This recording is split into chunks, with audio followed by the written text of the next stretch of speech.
Assalamualaikum warahmatullahi wabarakatuh. Bismillahirrahmanirrahim. Alhamdulillahi rabbil alamin. Wassalatu wassalamu ala ashrafil anbiya'i wal mursalin Sayyidina Muhammadin wa ala alihi wa ashabihi wa man tabi'ahu ila yaumiddin. Amma ba'du. Para pendengar yang saya muliakan, alhamdulillah, pada malam hari ini kita bisa bersua kembali setelah liburan panjang. Dan sebelum kita mulai kajian kita pada malam hari ini, saya ucapkan minal aidin wal faizin, selamat hari raya Idul Fitri. Semoga semua amal soleh kita pada bulan Ramadan diterima oleh Allah Subhanahu wa taala, dan Allah Subhanahu wa taala memberikan balasan yang banyak atas segala amal yang telah kita lakukan. Juga kita selalu memohon kepada Allah Subhanahu wa taala semoga kebiasaan yang baik, ibadah, sedekah dan segala amal soleh yang telah kita lakukan pada bulan Ramadan bisa kita teruskan, bisa kita istiqomahi, sehingga tujuan utama dari bulan Ramadan telah kita dapatkan, yaitu benar-benar kita telah menjadi hamba Allah Subhanahu wa taala yang bertakwa. Para pendengar yang saya hormati, dalam kajian kita kali ini kita akan meneruskan kajian kita pada minggu-minggu yang lalu. Dalam kajian kita sebelum bulan Ramadan telah kita bahas mengenai masalah zakat. Telah kita bahas juga mengenai harta-harta yang wajib untuk dizakati. Juga dalam kajian khusus pada malam bulan Ramadan, di sana ada kajian khusus untuk membahas masalah zakat. Jadi saya kira para pendengar yang telah setia mengikuti kajian kita pada malam bulan Ramadan, kajian yang akan kita bahas kali ini adalah sekedar mungkin kita katakan ulangan daripada kajian yang telah kita bahas pada malam-malam bulan Ramadan. Untuk kajian kita pada minggu-minggu yang lalu telah kita bahas mengenai harta-harta yang wajib dizakati. Juga telah kita bahas mengenai syarat-syarat daripada harta yang wajib untuk dizakati. Juga sedikit telah kita singgung mengenai masalah nisab. Nisab itu apa? Nisab adalah batasan tertentu, batasan paling sedikit, di mana kalau orang hartanya telah mencapai batasan tersebut, dia wajib untuk mengeluarkan zakat. Dalam kajian kita yang lalu telah kita bahas mengenai nisabnya uang, nisabnya nakdain, nisabnya emas dan perak, juga nisabnya barang dagangan. Juga telah kita bahas juga mengenai nisabnya tumbuh-tumbuhan, nisabnya zakat makanan pokok, beras, gandum dan yang lainnya.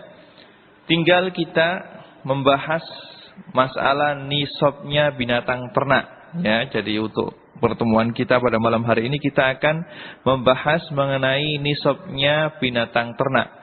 Kalau masih ada waktu kita akan membahas mengenai zakatul khalitaini, yaitu zakatnya dua barang atau dua harta yang dijadikan menjadi satu. Bismillahirrahmanirrahim.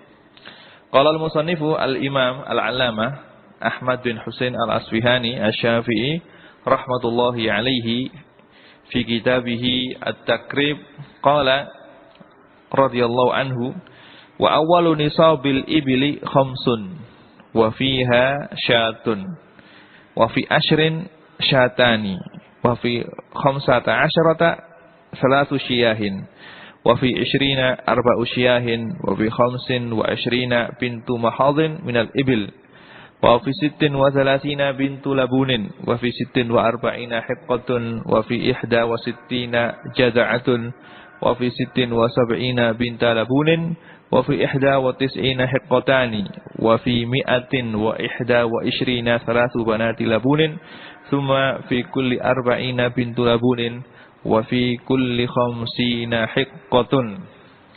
Yang artinya nisab untuk nisab untuk binatang ternak yang pertama yaitu nisabnya onta. Jadi binatang ternak yang dimaksud dengan na'am binatang ternak di sini adalah unta sapi, dan yang sejenisnya yaitu kerbau dan kambing. Adapun binatang-binatang yang lainnya seperti burung dan yang lainnya yang boleh dimakan maka tidak wajib untuk dizakati seperti yang telah kita terangkan dalam kajian-kajian yang lalu. Untuk nisabnya onta, maka nisab yang pertama adalah kalau seseorang memiliki 5 ekor onta, maka dia wajib untuk mengeluarkan 1 ekor kambing. Jadi kalau ada orang memiliki 5 ekor onta, ini adalah nisab yang pertama. Jadi kalau dia memiliki 4 ekor onta atau 3 ekor onta, maka dia belum wajib untuk mengeluarkan zakat. Kalau dia sudah mendapatkan atau memiliki onta 5 ekor dan sudah berjalan selama 1 tahun, maka dia wajib untuk mengeluarkan 1 ekor kambing. Lah kambing ini bisa dia mengeluarkan jad'atu dha'nin, yaitu kambing gibas yang umurnya 1 tahun dan telah memasuki tahun kedua, atau saniyatu ma'zin, kambing Jawa yang umurnya sudah 2 tahun memasuki tahun yang ketiga. Kalau ada orang memiliki onta 5 sampai 9, maka yang wajib dikeluarkan adalah 1 ekor kambing. Kalau memiliki 10 sampai 14 ekor onta, maka dia wajib untuk mengeluarkan 2 ekor kambing. Kalau memiliki 15 sampai 19 ekor onta, maka dia wajib untuk mengeluarkan 3 ekor kambing. Kalau dia memiliki 20 ekor onta sampai 24, maka dia mengeluarkan 4 ekor kambing. Kalau dia memiliki 25 ekor onta sampai 35 ekor, maka yang dikeluarkan adalah bintu mahot. Bintu mahot itu apa? Bintu mahot itu adalah onta betina yang sudah berumur 1 tahun dan mau memasuki tahun yang kedua. Onta betina yang umurnya 1 tahun, sudah lengkap 1 tahun dan masuk kepada tahun yang kedua. Kalau dia memiliki 36 ekor onta sampai 45 ekor onta, maka dia wajib untuk mengeluarkan bintu labunin. Bintu labunin ini adalah onta betina yang umurnya lengkap 2 tahun dan memasuki tahun yang ketiga. Kalau dia memiliki 46 ekor onta sampai 60 ekor, maka dia wajib untuk mengeluarkan hiqqah. Hiqqah itu apa? Hiqqah onta betina yang sudah lengkap umur 3 tahun dan memasuki tahun yang keempat. Kalau dia memiliki 61 ekor onta sampai 75 ekor onta, maka dia wajib untuk mengeluarkan jaza'ah. Jaza'ah itu adalah onta betina yang umurnya sudah lengkap 4 tahun dan memasuki tahun yang kelima.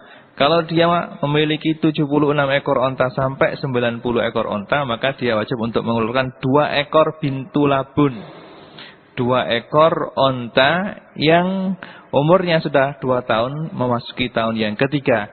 Kalau dia memiliki onta 91 ekor sampai 120, maka dia sudah wajib untuk mengeluarkan hiqqotani, 2 ekor hiqqoh.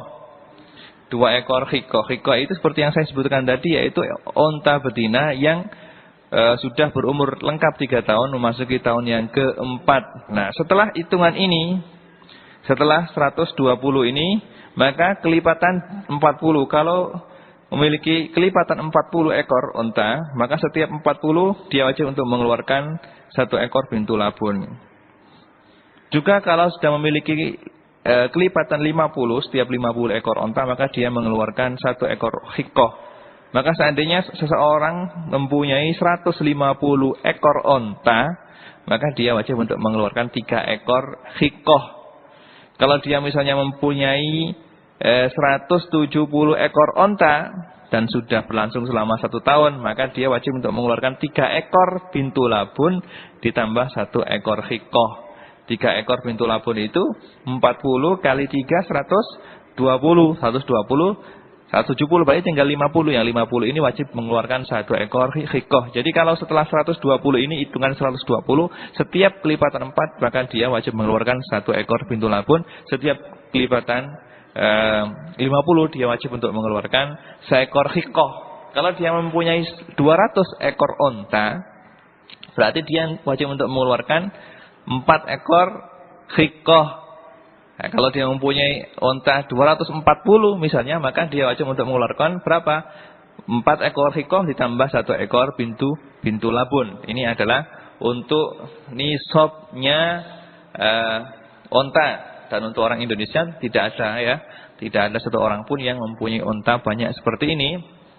Dalil daripada ukuran nisab-nisab ini adalah hadis yang diriwayatkan oleh Imam Bukhari dan yang lainnya dari sahabat Anas radhiyallahu anhu, bahwasanya Sayyidina Abu Bakar menulis surat perintah yang ditujukan kepada Bahrain, kepada gubernurnya yang ada di Bahrain. Dan kalimat Bahrain ini adalah daerah sana, kalau sekarang untuk batasan Saudi Arabia itu daerah Dammam dan sekitarnya sana, Bahrain, bukan Bahrain kerajaan Bahrain yang ada pada saat ini, tapi Bahrain ini adalah daerah Dammam dan sekitarnya.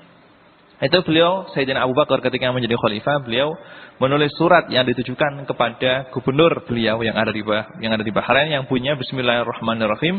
Hadhihi faridatus shadaqati allati faradaha Rasulullah sallallahu alaihi wasallam al muslimin wallati amara Allah biha rasulahu faman sa'alaha minal muslimin ala wajhiha falyu'taha wa man sa'ala fawqaha fala yu'ta fi 24 min al-ibil fama dunahu min al-ghanam fi kulli khamsin syatun fa idza balaga 25 ila 35 fa fiha bintu mahfudin. Jadi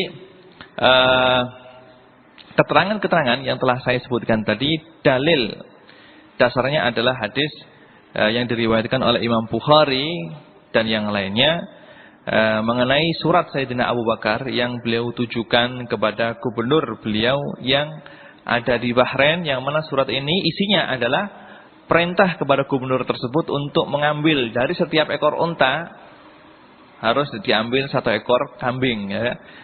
Dari 10 ekor unta diambil 2 ekor kambing. Ini adalah ketentuan yang telah dijalankan oleh Rasulullah SAW dan diteruskan oleh seorang khalifahnya, yaitu sahabat Abu Bakar As-Siddiq. Untuk binatang ternak yang kedua, yaitu sapi atau yang sejenisnya, yaitu kerbau. Dan ulama telah sepakat bahwasanya sapi ini kalau sudah mencapai 1 nisab harus dizakati. Begitu juga kerbau, kalau ada orang mempunyai kerbau banyak dan sudah mencapai 1 nisab, maka wajib untuk dizakati. Nisabnya kerbau atau sapi adalah 30 ekor. Kalau ada orang mempunyai 30 ekor sapi atau 30 ekor kerbau, maka dia wajib untuk mengeluarkan 1 ekor tabi. 1 ekor tabi. Jadi kalau ada orang mempunyai 30 ekor sampai 39, maka wajib untuk mengeluarkan 1 ekor tabi. 1 ekor tabi ini adalah, yang dimaksud tabi ini adalah anak sapi yang umurnya sudah 1 tahun. Anak sapi yang umurnya sudah 1 tahun. Juga boleh kalau tidak punya anak sapi jantan, maka mengeluarkan tabi'ah. Jadi anak sapi betina yang umurnya sudah 1 tahun. Kalau mempunyai sapi 30 ekor dan sudah berlangsung selama 1 tahun, seperti yang saya katakan, maka wajib untuk mengeluarkan 1 ekor tabi, 1 ekor anak sapi jantan yang umurnya 1 tahun. Atau kalau tidak ada sapi jantan, mengeluarkan tabi'ah, sapi betina, umurnya 1 tahun, masuk tahun kedua. Itu kalau mempunyai 30 sampai 39. Kalau mempunyai 40 sampai 59, maka yang wajib dikeluarkan adalah musinnah. Musinnah ini adalah sapi betina yang sudah mempunyai umur 2 tahun, masuk tahun yang ketiga. Jadi kalau mempunyai 40 ekor sapi sampai 59 ekor sapi, maka wajib untuk mengeluarkan 1 ekor musinnah. 1 ekor musinnah, 1 ekor sapi betina yang sudah berumur 2 tahun dan masuk tahun ketiga. Kalau mempunyai 60 ekor sapi sampai 69, maka mengeluarkan tabi'ani, 2 ekor anak sapi jantan yang sudah berumur 1 tahun.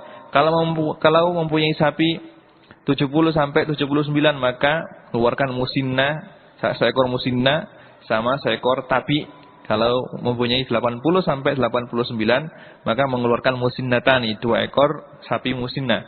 Kalau mempunyai 90 sampai 99 maka dia mengeluarkan 3 ekor sapi tabi.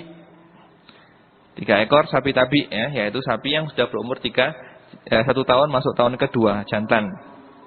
Kalau mempunyai 100 sampai 109 maka dia mengeluarkan 1 ekor musinnah, 1 ekor sapi betina umurnya 2 tahun masuk tahun ketiga, ditambah dengan 2 ekor tabi. 2 ekor tabi yaitu 2 ekor anak sapi jantan yang umurnya sudah 1 tahun lebih. Kalau mempunyai 110 sampai 119 maka wajib mengeluarkan 2 musinnah, 2 ekor sapi betina yang umurnya 2 tahun masuk tahun ketiga, dan ditambah dengan 1 ekor sapi tabi, yaitu 1 ekor anak sapi jantan yang umurnya 1 tahun. Ini adalah berdasarkan hadis yang jadi kalau kita lihat, kita cermati, setiap 30 kelipatan 30 maka dia wajib untuk mengeluarkan 1 ekor tabi. Setiap kelipatan 30 dia wajib untuk mengeluarkan 1 ekor tabi, 1 ekor sapi, anak sapi jantan yang umurnya 1 tahun. Setiap kelipatan 40 dia wajib untuk mengeluarkan musinnah, yaitu sapi betina yang umurnya 2 tahun masuk tahun yang ketiga. Dalilnya adalah hadis yang diriwayatkan oleh Imam Tirmidzi dan Imam Abu Dawud dan yang lainnya dari sahabat Mu'adz radhiyallahu anhu qala ba'atsani Rasulullah sallallahu alaihi wasallam ila al-Yaman fa'amarni an akhudha min kulli 30 baqarah tabi'an aw tabi'atan wa min kulli 40 baqarah musinnatan. Sahabat Mu'adz bin Jabal menceritakan bahwasanya ketika dia diutus oleh Rasulullah sallallahu alaihi wasallam untuk pergi ke Yaman untuk berdakwah, Rasulullah sallallahu alaihi wasallam memerintahkan dia untuk mengambil zakat. Rasulullah memerintahkan dia untuk mengambil zakat. Kalau ada orang mempunyai 30 ekor sapi, maka harus kamu ambil dari 30 ekor sapi tersebut adalah 1 ekor sapi tabi, 1 ekor sapi jantan yang umurnya 1 tahun masuk tahun kedua, atau tabi'ah, 1 ekor sapi betina yang umurnya 1 tahun masuk tahun yang kedua. Kalau ada orang yang mempunyai 40 ekor sapi dan sudah berlangsung selama 1 tahun, maka kamu harus mengambil dari 40 sapi tersebut 1 ekor sapi betina yang umurnya 2 tahun memasuki tahun yang ketiga. Ini adalah hadis sahih yang diriwayatkan oleh sahabat Mu'adz bin Jabal dari riwayat Imam Tirmidzi dan Imam Abu Dawud. Di sini Imam Abi Suja mengatakan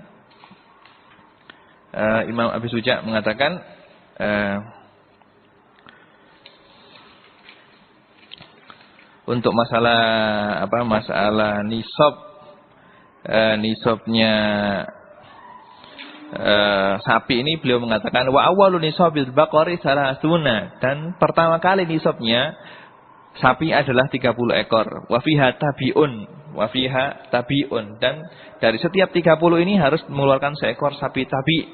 Wa fil arba'ina musinnah, dan setiap 40 ekor sapi wajib untuk mengeluarkan musinnah, wajib untuk mengeluarkan 1 ekor sapi betina yang umurnya sudah 2 tahun memasuki tahun yang ketiga. Binatang yang terakhir yang wajib dizakati adalah kambing ya.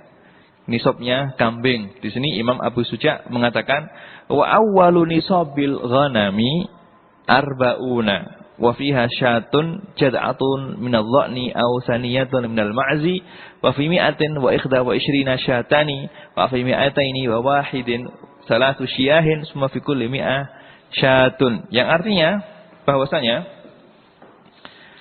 nisabnya kambing adalah sebagai berikut ya. Kalau ada orang yang mempunyai 40 ekor kambing dan telah berlangsung selama 1 tahun, maka dia wajib untuk 1 tahun, 40 ekor kambing berlangsung selama 1 tahun, maka dia wajib untuk mengeluarkan 1 ekor kambing dari 40 ekor kambing tersebut, baik yang dikeluarkan itu adalah jad'atul dha'nin, seperti yang saya terangkan tadi. Jad'atul dha'nin adalah kambing kibas yang umurnya 1 tahun masuk tahun yang kedua, atau saniyatu ma'zin, kambing Jawa yang umurnya sudah 2 tahun dan masuk tahun yang ketiga. Jadi kalau memiliki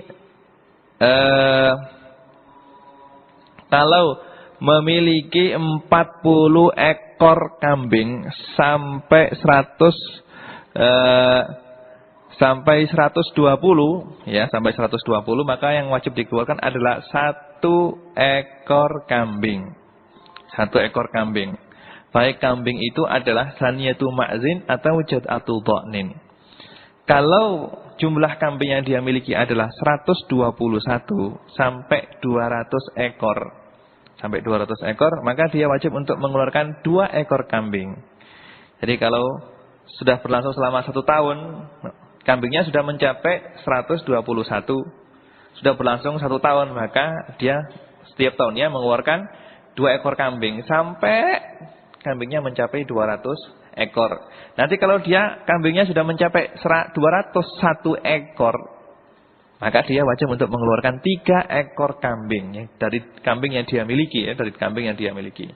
Sampai kambingnya mencapai 300 ekor kambing. Sampai mencapai 300 ekor kambing. Kemudian setelah ini, kalau sudah mencapai 300 ekor kambing, maka setiap kelipatan 100, dia wajib mengeluarkan 1 ekor kambing. Kalau dia mempunyai 400 ekor kambing, berarti dia wajib untuk mengeluarkan 4 ekor kambing. Kalau dia mempunyai 500 ekor kambing, maka dia wajib untuk mengeluarkan 5 ekor kambing. Ini adalah untuk ukuran nisab dalam binatang kambing. Hal ini adalah berdasarkan sebuah hadis yang diriwayatkan oleh Imam Bukhari, yaitu hadis yang telah saya sebutkan tadi, yang diriwayatkan oleh sahabat Anas radhiyallahu anhu, bahwasanya Sayyidina Abu Bakar telah menulis surat khusus yang ditujukan kepada gubernur beliau yang ada di Bahrain, yang mana surat ini berisi hal tersebut, yaitu kalau ada orang mempunyai 40 ekor kambing sampai 120 ekor kambing, maka wajib kamu ambil 1 ekor kambing. Kalau mempunyai 121 sampai 200, maka 2 ekor kambing. Kalau mempunyai 201 sampai 300, maka harus diambil 3 ekor kambing. Kemudian setiap kelipatan 100 diambil 1 ekor kambing. Ini adalah surat yang dikirim oleh Sayyidina Abu Bakar kepada gubernur beliau yang berada di Bahrain, dan sebagaimana yang disebutkan oleh sahabat Abu Bakar, bahwasanya hal ini adalah telah menjadi ketetapan yang telah ditetapkan oleh Rasulullah sallallahu alaihi wasallam, yang mana ketetapan ini diteruskan oleh sahabat Abu Bakar radhiyallahu anhu dan diteruskan oleh para khalifah sesudahnya, Khalifah Umar, Khalifah Utsman dan Khalifah Ali radhiyallahu taala anhum. Dan perlu diperhatikan bahwasanya sebagaimana yang telah kita jelaskan dalam kajian kita yang lalu sebelum Ramadan, bahwasanya untuk binatang ternak ini wajib dizakati kalau dia telah memenuhi syarat-syarat yang telah kita terangkan dahulu, termasuk syaratnya adalah antakuna saimatan, yaitu binatang ternak ini adalah binatang yang dikembalakan di rerumputan yang mubah, yang tidak ada pemiliknya. Dikembalakan, bukan maklufah. Jadi maksud dengan maklufah adalah kalau kambing itu ditaruh di kandangnya, terus makanannya itu dibelikan, terus ditaruh di kandangnya. Jadi makanannya itu diambil dari luar, ya, dari luar. Kalau saimah adalah kambing ini atau onta ini atau sapi ini dikembalakan di padang rumput yang bebas. Kalau dikembalakan di padang rumput yang bebas, maka orang yang memiliki kambing tersebut tidak mengeluarkan banyak biaya untuk kehidupan kambing atau sapi tersebut. Tapi kalau maklufah, makanannya itu dibelikan, terus ditaruh di kandangnya, maka tidak wajib untuk dizakati.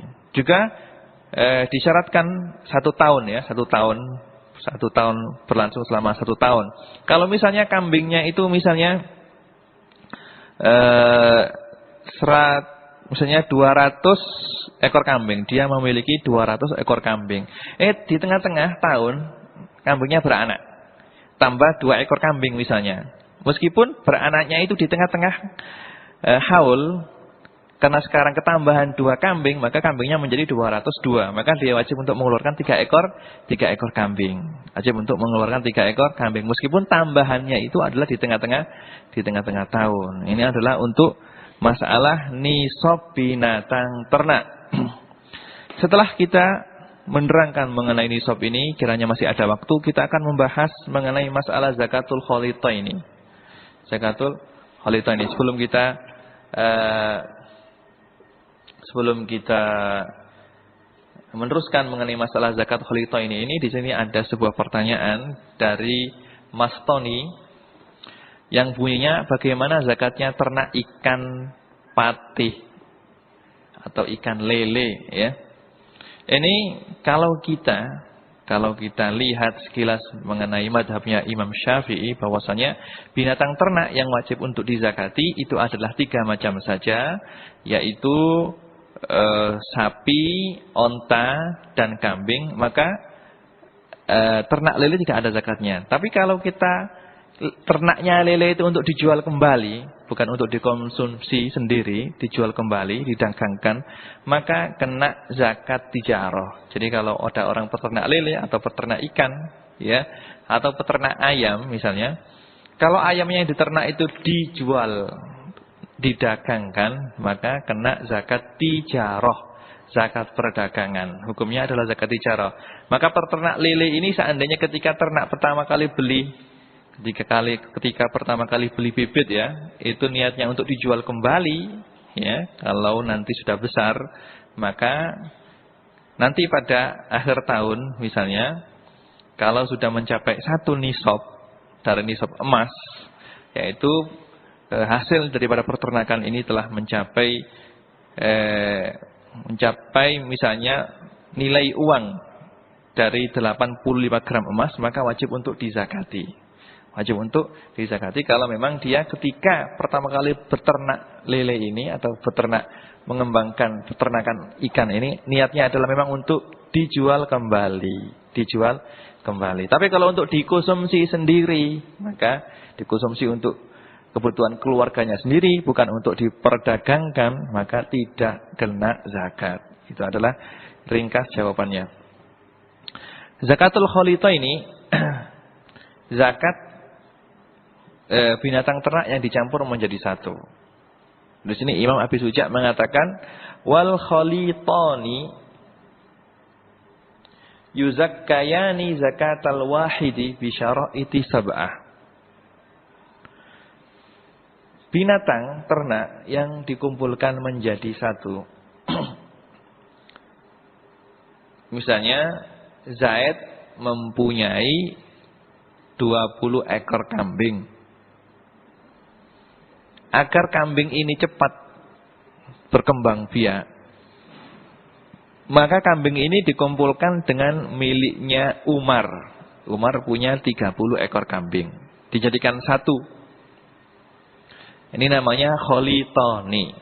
Maka kambing banyak yang dimiliki oleh 2 orang ini, yang jumlahnya kambing tersebut ketika dikumpulkan sudah mencapai 1 nisab, maka seakan-akan kambing tersebut miliknya 1 orang. Wajib untuk dizakati kalau ketika dikumpulkan itu sudah mencapai 1 nisab. Meskipun kalau diambil sendiri-sendiri belum mencapai 1 nisab. Karena kambingnya Zaid cuma 20 ekor.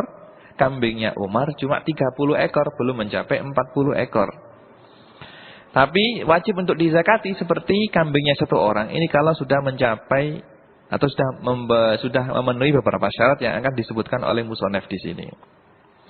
Yang pertama, idza kanal murahu wahidan, hendaknya murah. Yang dimaksud dengan murah di sini adalah kandangnya itu tidak dibeda-bedakan. Kandangnya itu tidak dibeda-bedakan. Jadi kalau Umar mempunyai 30 ekor kambing, Zaid mempunyai 20 ekor kambing, terus dijadikan satu, lah kandangnya itu tidak dibeda-bedakan. Ya sudah, kalau kandangnya itu 4 buah kandang, maka sudah kambingnya Zaid juga masuk ke situ, kambingnya Umar juga masuk ke situ. Kalau seandainya kambingnya Zaid ditaruh di kandang sendiri, kambingnya Umar ditaruh di kandang sendiri, maka bukan termasuk dalam kategori kholito ini. Jadi yang syarat pertama adalah kandangnya harus satu, tidak dibeda-bedakan. Yang kedua, wal masrahu wahidan. Yang dimaksud dengan masrah di sini adalah tempat pengembalaannya itu tidak dibeda-bedakan. Sama. Kalau kambingnya Umar ini dikembalakan di tempat sana, maka kambingnya Zaid juga dikembalakan di tempat tersebut, tidak dibeda-bedakan. Jadi tempat pengembalaannya harus sama. Kemudian asalis warai wahidan. Ya. Orang yang mengembalakan, pegawai yang mengembalakan juga tidak dibeda-bedakan.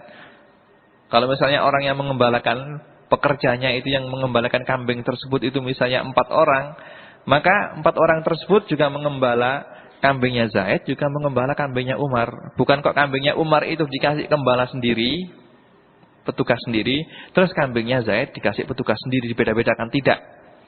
Ini syarat yang ketiga. Syarat yang keempat, wal fahlu wahidan. Fahlu ini, yang dimaksud dengan fahlu adalah pejantan yang menjadi pejantan itu tidak dibeda-bedakan. Tidak dibeda-bedakan. Makanya yang menjadi pejantan kambingnya Zaid itu juga yang menjadi pejantan kambingnya si Umar. Tidak dibeda-bedakan. Dalam sebuah hadis yang diriwayatkan oleh Imam Daruqutni, wal khalitani mahmajtama'a fil fahli wal haudhi war ra'i. Maka khalitani itu disyaratkan harus pejantannya sama dan orang yang mengembalakan juga sama dan tempat minumnya sama. Adapun untuk pengembala ini dalam mazhab Syafi'i tidak disyaratkan harus sama. Tidak disyaratkan harus tidak dibeda-bedakan. Meskipun dibeda-bedakan tetap menjadi khalitani ya. Maaf, saya ingin mengingatkan bahwasanya untuk masalah pengembalanya ini dalam Imam Abi Suja ini menyebutkan bahwasanya pengembalanya tidak dibeda-bedakan. Tapi hal ini tidak disyaratkan seperti yang disebutkan oleh Imam Al-Khisni, tidak disyaratkan ya. Meskipun pengembalanya itu dibeda-bedakan, tetap kambing ini dihukumi seperti kambingnya orang satu ya. Yang kelima adalah wal masyrabu wahidan. Tempat minumnya itu sama, tidak dibeda-bedakan. Kalau kambingnya Umar itu minum di sungai A misalnya, maka kambingnya Zaid juga minum di situ. Kalau kambingnya Zaid itu minum di sumur misalnya, maka kambingnya Umar juga boleh untuk minum di sumur tersebut. Kalau misalnya tempat minumnya ini dibeda-bedakan, kambingnya Umar ini minum di tempat sini, sumur A, dan kambingnya Zaid minum di sumur B misalnya, dibeda-bedakan, maka kambing yang banyak tersebut yang dikumpulkan menjadi satu, tetap hukumnya sendiri-sendiri. Miliknya Zaid, yang miliknya Zaid, miliknya Umar, yang miliknya Umar. Bukan menjadi khalitani. Syarat berikutnya adalah wal halibu wahidan. Orang yang memerah atau alat pemerahnya itu, kalau misalnya sapi perah atau kambing perah, itu tidak dibeda-bedakan. Ini adalah yang disebutkan oleh Imam Abi Suja. Tapi di syarahnya Imam Al-Khisni mengatakan hal ini tidak disyaratkan. Hal ini tidak disyaratkan. Begitu juga tidak disyaratkan wa maudhi'ul halbi wahidan. Tempat memerahnya itu wadah yang untuk menadai, untuk mengumpulkan susu tidak disyaratkan harus sama atau harus berbeda, tidak disyaratkan hal tersebut. Terus di sini Imam Abi Suja mengatakan wal maudhi'ul halbi wahidan, tempat untuk pemerahannya itu disyaratkan juga harus satu. Yang penting kalau kita lihat dari syarah yang ada, maka yang disyaratkan untuk masalah kholito ini adalah yang pertama, kandangnya harus tidak dibeda-bedakan. Yang kedua, tempat pengembalaan tidak dibeda-bedakan. Yang ketiga, pejantannya juga tidak dibeda-bedakan. Yang keempat, tempat minumnya juga tidak dibeda-bedakan. Yang kelima, tempat pemerahan susu juga tidak dibeda-bedakan. Ya, untuk dua hal yang disebutkan oleh Imam Abi Suja, yaitu hendaknya pengembala. Ya, pengembala ini tidak disyaratkan harus tidak dibeda-bedakan, meskipun kambingnya Zaid itu ada pengembalanya sendiri, kambingnya Umar ada pengembalanya sendiri, tetap dua kambing ini seperti hukumnya satu ekor kambing ya. Dua ekor kelompok kambing ini seperti miliknya satu orang. Begitu juga orang yang memerah ini tidak disyaratkan harus berbeda dan tidak disyaratkan harus sama, tidak disyaratkan hal tersebut. Jadi yang disyaratkan cuma 5 hal saja. Nah, kalau kita teliti, ya kalau kita teliti, mencampurkan kambing milik dua orang ini kadang-kadang bisa menjadi memberatkan, kadang-kadang bisa menjadi meringankan. Ya, kapan bisa memberatkan? Memberatkan kalau memang kambing setiap orang itu belum mencapai 1 nisab, tapi karena dikumpulkan bisa mencapai 1 nisab. Seperti yang saya jelaskan tadi, kambingnya Umar 20 ekor kambing, kambingnya Zaid 30 ekor kambing. Kalau dikumpulkan dan berlangsung selama 1 tahun, maka wajib untuk dizakati. Meskipun kalau kita pisah-pisah, Umar sendiri, Zaid sendiri, belum kewajiban untuk mengeluarkan zakat. Karena kambingnya Umar masih 20 ekor dan kambingnya Zaid masih 30 ekor. Belum mencapai 1 nisab, yaitu 40 ekor kambing. Nah, kadang-kadang pencampuran dua kelompok kambing ini kadang-kadang bisa meringankan. Contohnya bagaimana? Kalau misalnya Umar punya 40 ekor kambing, Zaid punya 40 ekor kambing, dikumpulkan menjadi 80 ekor kambing. Kalau dikumpulkan jadi satu, maka seakan-akan kalau sudah memenuhi syarat yang saya sebutkan tadi, maka seperti kambingnya orang satu. 40 tambah 40 berarti berapa? Berarti 80. Berarti mereka masih berkewajiban untuk mengeluarkan seekor kambing saja ketika zakat, ya. Ketika berkewajiban untuk mengeluarkan zakat, mereka wajib untuk mengeluarkan 1 ekor kambing. Separuh dibayar oleh Zaid dan separuh lagi dibayar oleh Umar. Nah, tapi kalau kita pisah-pisahkan, Umar sendiri dan Zaid sendiri, setiap orang wajib untuk mengeluarkan 1 ekor kambing karena kambingnya telah mencapai 1 nisab, yaitu telah mencapai 40 ekor kambing. Berarti kalau kita teliti secara jeli, kadang-kadang mencampurkan kambing-kambing ini kadang-kadang memberatkan seperti yang saya jelaskan tadi. Kalau kambingnya 20 ekor ditambah 20 ekor berarti memberatkan. Karena kalau dipisah sendiri-sendiri tidak wajib untuk mengeluarkan zakat. Kadang-kadang juga meringankan. Seperti kalau ada orang punya 40 tambah 40 berarti kewajibannya mereka adalah cuma mengeluarkan 1 ekor kambing saja. Dan perlu diketahui bahwasanya dua kelompok kambing yang dikumpulkan jadi satu ini, ya, itu wajib atau dihitung seperti miliknya satu orang saja kalau memang masing-masing dari 2 orang pemilik tadi itu adalah orang yang berkewajiban untuk mengeluarkan zakat, ya. Adalah memang orang yang berkewajiban untuk mengeluarkan zakat. Jika salah satu dari mereka itu tidak wajib untuk mengeluarkan zakat, misalnya Zaid ini mempunyai 30 ekor kambing. 30 ekor kambing ini dicampur dengan kambingnya si Fulan 40 ekor. Menjadi berapa? Menjadi 70 ekor. Lah tapi si Fulan ini agamanya bukan agama Islam, misalnya. Orang yang bukan Islam, maka si Zaid ini tidak wajib untuk mengeluarkan zakat. Karena apa? Karena teman partnernya yaitu si Fulan itu orang yang tidak berkewajiban mengeluarkan zakat karena dia bukan orang Islam. Bukan orang Islam. Jadi 2 kelompok kambing yang dimiliki oleh 2 orang ini, kalau dikumpulkan, hukumnya seperti kambing yang dimiliki seseorang, orang satu, kalau memang masing-masing dari kedua orang ini adalah orang yang berkewajiban mengeluarkan zakat. Kalau salah satu dari mereka itu bukan orang Islam, maka tidak berkewajiban untuk mengeluarkan zakat. Hukumnya bukan hukum khaltoh lagi, tapi seperti kambing sendiri-sendiri, seperti kambing ketika mereka memiliki sendiri-sendiri. Dan diharuskan khaltoh ini atau percampuran 2 kelompok kambing ini itu dihukumi seperti kambingnya 1 orang kalau memang percampuran itu sudah berlangsung selama 1 tahun, ya. Kalau dicampur selama 1 tahun, misalnya mulai awal Ramadan ini kambingnya Umar dan kambingnya Zaid dicampur menjadi 1. Lah, dicampur menjadi 1. Kambingnya Umar 30, kambingnya Zaid 20, 50 ekor berarti. Dikumpulkan pada awal bulan Ramadan. Pada tahun yang akan datang, misalnya pada pada permulaan Sya'ban, mereka ada masalah misalnya. Jadi semuanya pisah, kambingnya dipisah lagi seperti biasa. Maka kalau sudah dipisah berarti tidak menjadi malul kholito ini lagi, tidak menjadi seperti kambing yang dimiliki oleh seseorang. Karena apa? Karena kholtoh atau percampuran yang dilakukan belum mencapai 1 tahun, satu tahun, ya. Maka tidak wajib untuk dizakati seperti miliknya satu orang. Ini adalah dua harta yang satu jenis yang dicampur menjadi satu. Yang dicampur menjadi satu yaitu antara kambing.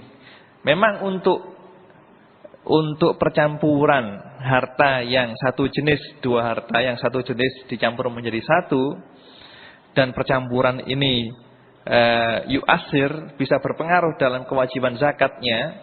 Ini kalau memang untuk harta binatang ternak, kambing sama kambing, dan sapi sama sapi, onta sama onta, ini tidak ada khilaf, tidak ada perbedaan pendapat di antara para ulama bahwasanya wajib untuk dikeluarkan zakatnya seperti zakat bila yang memilikinya adalah satu orang saja. Apakah percampuran dua harta yang satu jenis ini itu juga bisa berpengaruh di harta-harta yang lainnya? Misalnya apakah berpengaruh di harta dagangan atau di harta pertanian atau di buah-buahan atau di harta-harta yang wajib dizakati yang lainnya? Nah, di sini ada dua pendapat. Yang muktamad dalam mazhabnya Imam Syafi'i yang sahih adalah iya. Kalau demikian berarti kalau misalnya ada dua orang yang sepakat untuk sama-sama membuat restoran misalnya. Misalnya Zaid sama Umar ini sepakat untuk mendirikan restoran. 50% modal dari Zaid dan 50% modal dari Umar.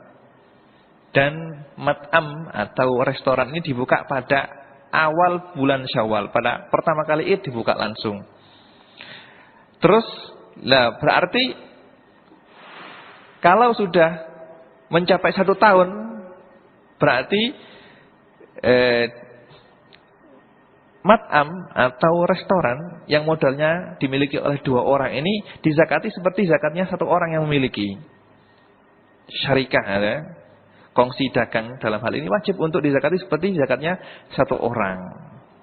Maka ketika akhir tahun, maka dijumlah harta yang ada, modal yang masih ada dan laba yang ada, kemudian barang yang ada berapa, nanti dizakati seperti zakatnya satu orang. Begitu juga misalnya toko, misalnya ada dua orang sepakat untuk membuat toko misalnya. Dua orang ini misalnya modalnya 50-50, maka nanti kalau sudah berlangsung selama 1 tahun, maka dizakati. Kalau sudah mencapai 1 nisab dan sudah berlangsung selama 1 tahun, maka toko tersebut dizakati seperti zakatnya satu orang yang memiliki saja. Begitu juga ada dua orang misalnya sepakat untuk sewa sawah, untuk menyewa sawah yang besar misalnya. Modalnya adalah 50-50 misalnya, atau 4 orang misalnya, setiap orang modalnya 25%. 4 orang ini menyewa sawah ini digarap. Pada panen yang pertama, hasil yang dihasilkan sudah mencapai 1 nisab, maka wajib untuk dizakati. Meskipun pemiliknya itu 4 orang, maka dianggap yang memiliki seperti 1 orang. Nah, misalnya mereka cuma mendapatkan misalnya cuma mendapatkan 2 ton misalnya, kalau dibagi menjadi 4 orang, cuma sekitar 500 kilo. Lah 500 kilo belum berkewajiban untuk mengeluarkan zakat. Tapi karena ini adalah syarikah, perkumpulan 4 orang yang sama-sama sepakat untuk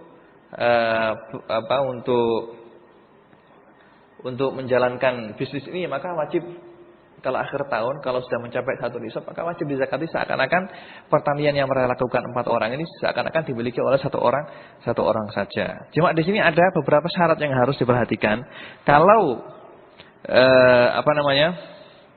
dagangan yang dijalankan, kongsi dagang ini dimiliki oleh misalnya 2 orang atau 3 orang, maka nantinya pada akhir tahun wajib dizakati seperti zakat yang dikeluarkan oleh 1 orang. Disyaratkan hendaknya seperti yang disebutkan dalam Kifayatul Ahyar, hendaknya penjaga tokonya 1, tidak dibeda-bedakan. Juga tempat penyimpanan barang juga tidak dibeda-bedakan. Juga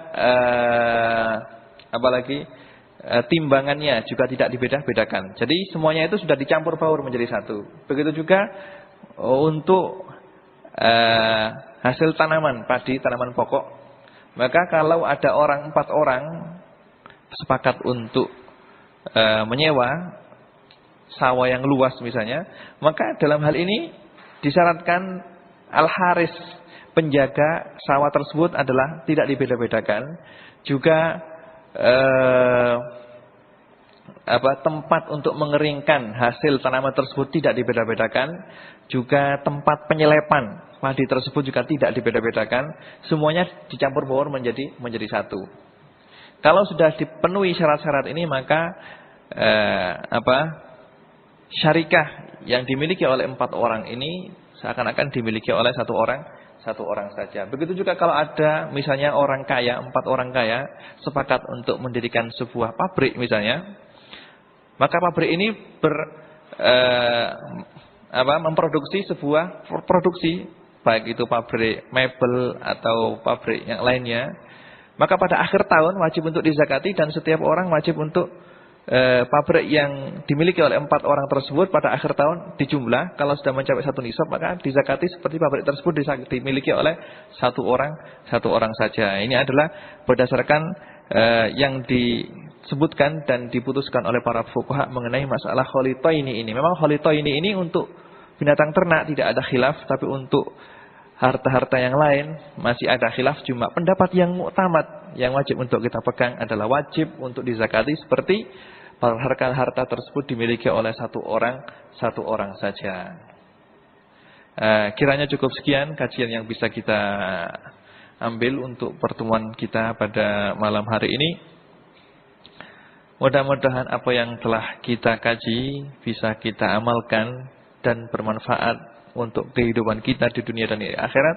Nas'alullah subhanahu wa ta'ala ayarzuqana ilman nafi'a wa yarzuqana al-amal bihi, wa sallallahu ala sayyidina Muhammadin wa ala alihi wa sahbihi wa sallam. Subhana rabbika rabbil izzati amma yasifun wa salamun alal mursalin walhamdulillahi rabbil alamin. Wassalamu alaikum warahmatullahi wabarakatuh.